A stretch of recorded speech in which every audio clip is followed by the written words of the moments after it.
Data industri musik menunjukkan sekitar 85% konsumen Amerika Serikat kini menikmati musik lewat layanan streaming dan hanya sedikit yang menikmati dalam format fisik yang dimiliki sendiri. Namun format fisik tidak sepenuhnya mati, bahkan penjualannya tumbuh yakni salah satu format asal piringan hitam atau vinil, dan selengkapnya kita akan simak laporan dari tim VOA di Washington DC.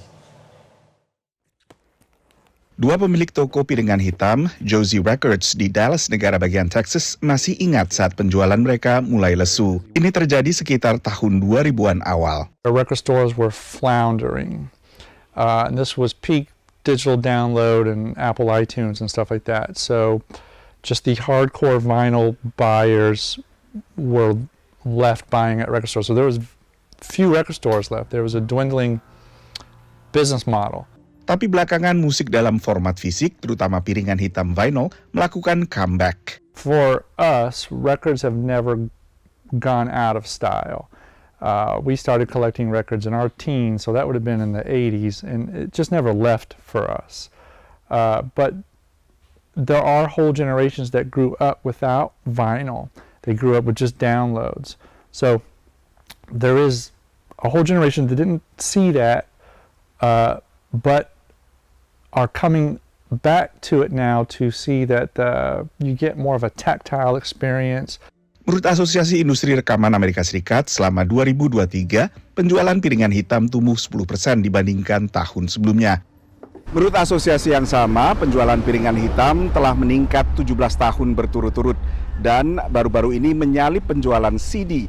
Bahkan saat ini penjualan vinyl mencakup sekitar 71% penjualan musik dalam format fisik. Album yang bisa dipegang dan dinikmati selayaknya buku fisik, inilah yang menurut pemilik toko musik hilang dengan digitalisasi lagu. It's a physical thing that you can collect, and there's a sort of collector gene in a lot of people, and so people do like to have something that they can display on their wall, like a sort of library, which you can't really do with an MP3. Or downloads or anything like that. For me personally, I like having the physical thing. If it's an artist I really like being able to see, the liner notes, all the stuff actually comes with the physical release. I also like supporting an artist if I really like them. Para penggemar vinyl menikmati musik secara tradisional, juga mirip membaca buku secara urut. It's just a nice ritual to actually put it on, listen through a whole record. I feel like nowadays the process and ritual of listening through an album all the way through is kind of lost with streaming. You just put it on a playlist and shuffle. And the artist intended for it to be listened to as a sort of 20-odd minute piece of music with the tracks in a specific order. So I always like to think, well, you wouldn't take a DVD and watch each chapter out of order. Penjualan piringan hitam juga tak lepas dari efek Taylor Swift. Karena bintang pop peraih Grammy tersebut juga selalu menerbitkan musiknya dalam bentuk vinyl dengan beragam fitur khusus yang digemari para Swifties. Dari Washington DC, Nova Purwadi dan tim VOA.